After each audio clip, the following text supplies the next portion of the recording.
Hi, I'm Thomas Appell, author of the book, Can You Sing a High C Without Straining? I'm also author of the book, Never Get Another Cold. I've done a lot of research on cold and flu prevention for singers, and in this book, you'll see why eating pork is not a good idea if you sing, because pork is a host to the trichinosis parasite, which can cause flu-like symptoms, so we want to avoid that if you sing.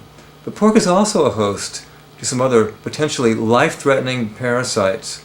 In this video, I want to share with you a testimonial from one of my students, Monika Hermoza, who recently nearly died and did have to undergo brain surgery as a result from a parasite she contracted from pork.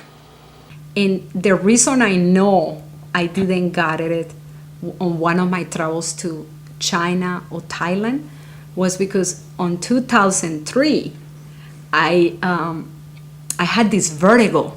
I was totally dizzy, and it was funny because it was on this side, and this is the side that they put the shunt, and then that they found the cyst, and I was completely dizzy, and I went to see otorhinolaryngologist, the people who deals with the ears, nose, and throat, and he said, that's probably allergies, and I was like that for like 33 days, and what I say, has some, do a scan on my brain or an MRI. So he said, we're gonna do an MRI, and I want you to see a neurologist.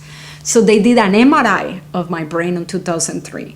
And it's funny because when I went to the neurologist and we look at the MRI, I say, oh, what are those little white dots on my brain? I say, well, that can be calcium calcification, or could be like little migraine seizures or something like that. But, he didn't know. Okay, my neurosurgeon that did the surgery now, he took a look at that MRI of 2003, and he said, you had it then.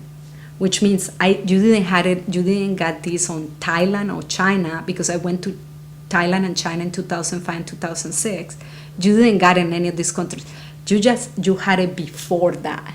So in 2003, this neurosurgeon and this neurologist and my otorhinolaryngologist couldn't figure out. They didn't know what it was. They thought they were calcification. It's very hard to detect. But my neurosurgeon, the one that did the surgery right now, he looked it up and he said that was histosarcosis. So it was amazing. So if it was detected at that stage in 2003, they would have given me the medicine, and I wouldn't have to have this valve and shunt put on my brain at this stage. But because I was misdiagnosed, I went through this entire process. The whole vertigo that I had, it was because of this parasite, not because, my ear or anything like that. It was just because of this parasite, So people have to be very careful, especially if you're a person that really consume a lot of pork, because you don't know what it's been. And even when, not only just pork, even when you eat vegetables, you have to make sure that you clean your vegetables good, you wash them, but this thing really has put a pause in my life, and it really scared all of us. My husband was scared. I was scared about my health. I'm sitting here in this hospital on the bed, with morphine on my hand, trying to get the pain out of my brain, and this doctor telling me, oh, what you have is a parasite in your brain. And this parasite comes from the pork, and it's like, oh my God. It's like it didn't sink at first when he said it. And I said, what? I was totally in shock. And then, he started explaining me what he was going to do. He said, I have to do brain surgery.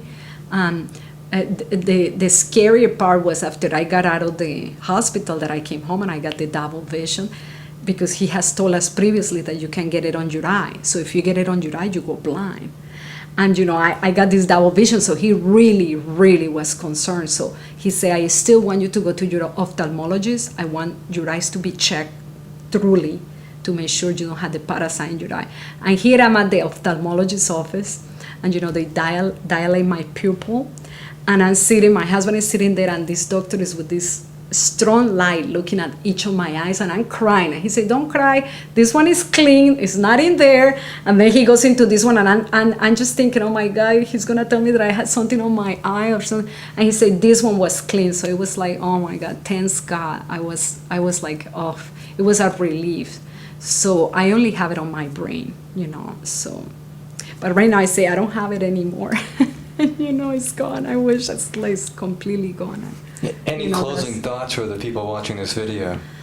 Oh my gosh, I just don't want you guys going through this. Let me tell you, not only to know that you have a parasite, but to have brain surgery. Oh my God, it's been quite of an experience, especially that the first couple weeks after the surgery, you feel more comfortable laying down than standing up or sitting straight, and the reason is because of the pressure on your brain.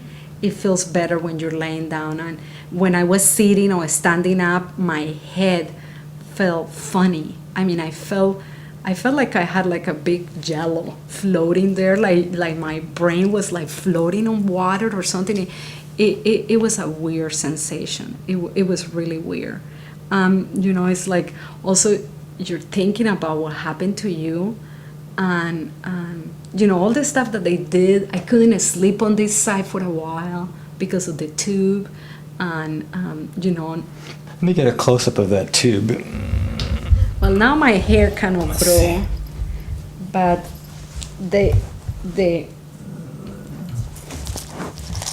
this one, it kind of goes right here. Can you see it?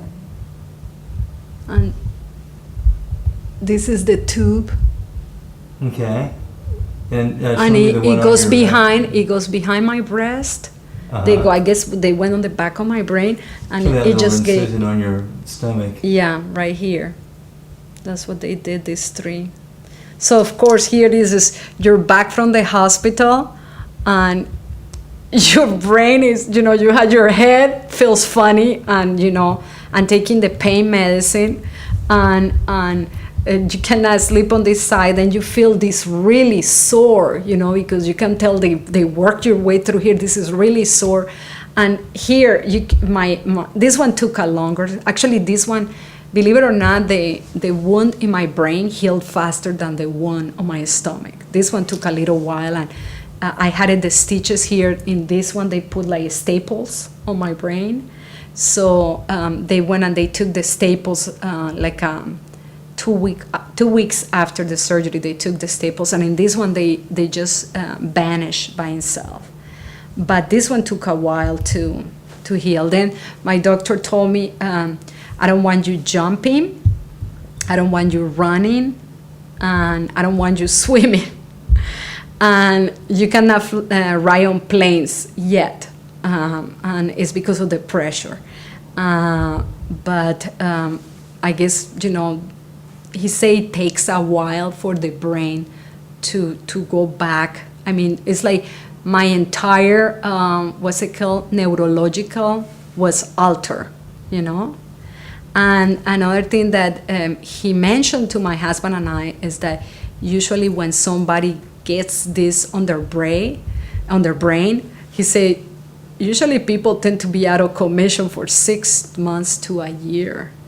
And he just was really surprised how I was responding to the treatment, because I felt really good afterwards, when I start healing. But I guess that also has to do because, I've been in very good shape physically, mentally, and I like I say, I work out a lot, But for somebody who has a very weak system or person, I mean, I'm telling you, this one, they will put them down. It will be really hard on somebody. Oh, somebody who's older too, And I mean, I'm not that old, but I'm not that young too. You know what I'm saying? So it's like, it's been quite an experience. It really has put a pause in my life. It really has.